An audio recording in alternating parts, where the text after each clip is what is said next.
Hello friends, चटोरी kitchen त्वचा में आप सभी का स्वागत है। आज मैं आप सभी के लिए लाई हूँ मीठे पराठे की रेसिपी। क्योंकि बहुत जल्द नवरात्र आने वाले हैं, आप सभी के घर में तैयारियां शुरू हो गई होगी। तो चलिए स्टार्ट करते हैं मीठे पराठे बनाना।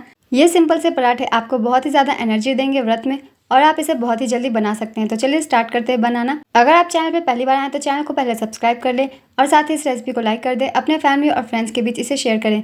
बहुत ही सिंपल रेसिपी है। तो चलिए बनाना शुरू करते हैं हम मीठे पराठे, बिल्कुल नवरात्र वाले। इस रेसिपी को बनाने के लिए हमें ले लेना है गेहूं का आटा। मगर आप अगर व्रत में गेहूं का आटा नहीं खाते तो आप सिंघाड़े का आटा भी ले सकते हैं। आपके पास जो भी अवेलेबल हो वो ले लीजिएगा। तो मैं ले रही हूँ गेहूं का आटा। अगर आप नमक यूज़ करते हैं या फिर सेंधा नमक लेते हैं तो उसे डाल लीजिएगा, मगर मैं बिना नमक वाली बना रही हूँ। और इसमें डालेंगे 1 चम्मच घी। घी डाल के इसे अच्छे से मिक्स करके हमें नॉर्मल डो तैयार कर लेनी है, जैसे हम रोटी बनाने के लिए करते हैं सेम वैसा ही। तो पहले घी को अच्छे से मिक्स कर लेते हैं आटे में। घी को आटे में मिक्स कर दिया है। अब थोड़ा थोड़ा पानी डाल के हम रोटी के जैसी डो तैयार कर लेंगे।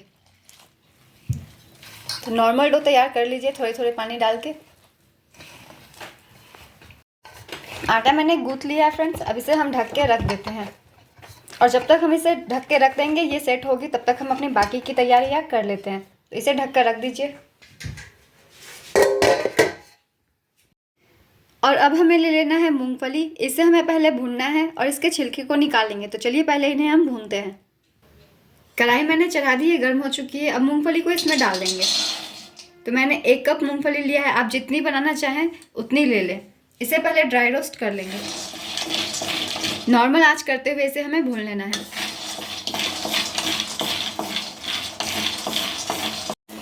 मूंगफली भून चुकी है फ्रेंड्स, बस 3 से 4 मिनट में। अब हम गैस को ऑफ कर देंगे और इसे प्लेट में निकाल के ठंडा कर लेंगे। उसके बाद इसके छिलके निकाल देंगे।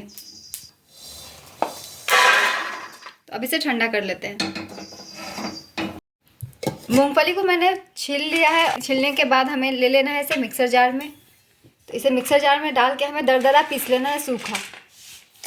तो बस दरदरा एक बार मिक्स चलाएंगे, ज़्यादा पाउडर इसकी हम नहीं बनाएंगे। बस दरदरा हमें पीस लेना है। एक ही साथ सारे बादाम को मत डालिएगा, थोड़ी थोड़ी हमें दरदरा डाल के पीस लेनी है। तो ये देखिए मैंने इस तरीके से दरदरा पीस लिया है। आप चाहे तो इसे कूट भी सकते हैं।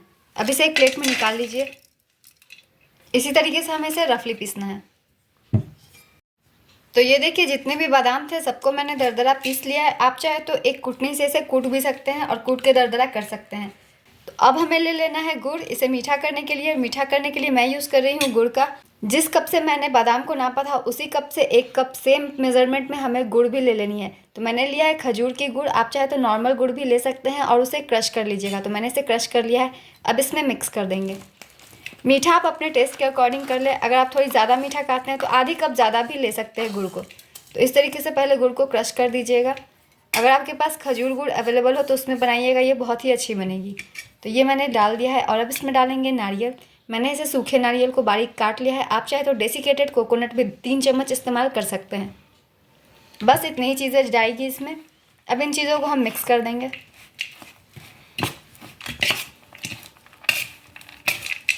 तो ये देखिए मिक्सचर हमारी हो गई है रेडी। आप चाहे तो इसमें थोड़ी सी ड्राई फ्रूट्स भी डाल सकते हैं, मगर उसकी ज़रूरत पड़ेगी नहीं। ये आसानी से बन जाती है और ये सारी चीज़ें हर घर में अवेलेबल होती है। तो बस इस मिश्रण को तैयार कर लिया है मैंने। अब लेंगे हम अपने गेहूं के आटे जो हमने गूँथ के रखा था।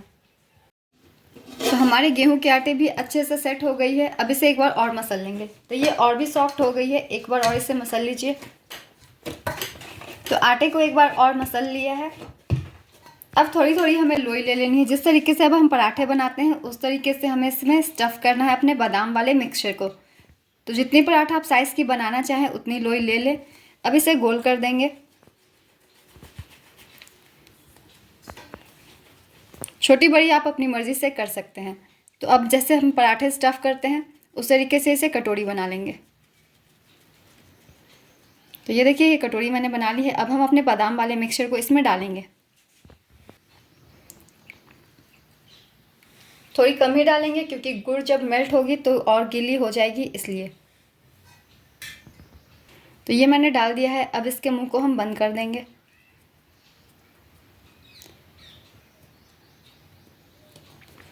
और इस तरीके से पहले 3-4 को हम स्टफ़ कर लेते हैं। उसके बाद हम पराठे बनाना शुरू करेंगे व्रत वाले।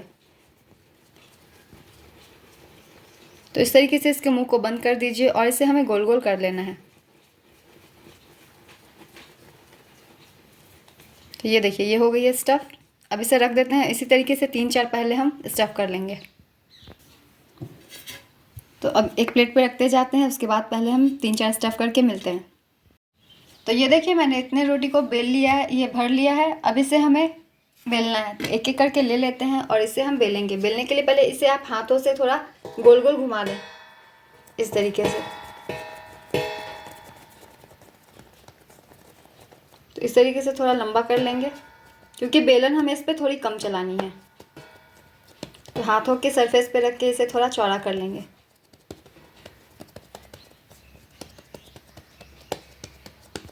तो अब इसे हमें बेलना है। बेलने के लिए एक सरफेस पे आप थोड़ी सी आटे की डस्टिंग कर दीजिए। अब इसे हम बेल लेंगे। अब इसके ऊपर से भी थोड़ी डस्टिंग कर देंगे आटे की। तो इसे फैला के हमें बेल लेना है। ज़्यादा बड़ी नहीं करेंगे, छोटी छोटी हमें बेलनी रोटी की तरह।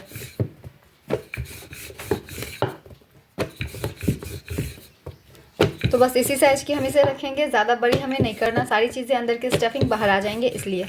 तो बस इतनी ही बेल लेंगे और इसी तरीके से पहले 3-4 बेल लेते हैं।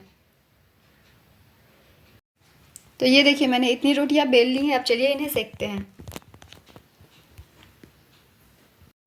तवे को गर्म कर लिया है। अब इसके ऊपर एक रोटी डाल देंगे और गैस का आंच हमें मीडियम रखना है, हाई या लो नहीं करनी है। थोड़ी देर बाद एक साइड से पलट देंगे। तो अब दूसरे साइड से भी थोड़ी थोड़ी हो गई है। तो अब हम इसमें डाल देंगे घी। आप चाहे तो नॉर्मल ऑयल में भी सेक सकते हैं, मगर व्रत की है तो इसलिए मैं घी का यूज़ कर रही हूँ। थोड़ी थोड़ी घी लगा देंगे दोनों साइड से और दूसरे साइड भी पलट के घी लगा देंगे।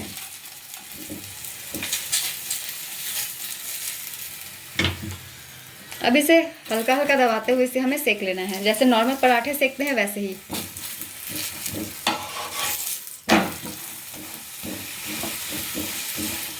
तो ये देखिए एक पराठे सेक चुके हैं अच्छे से, बिल्कुल गुड़ भी बाहर नहीं आई है, अच्छे से सेट है सभी चीज़ें।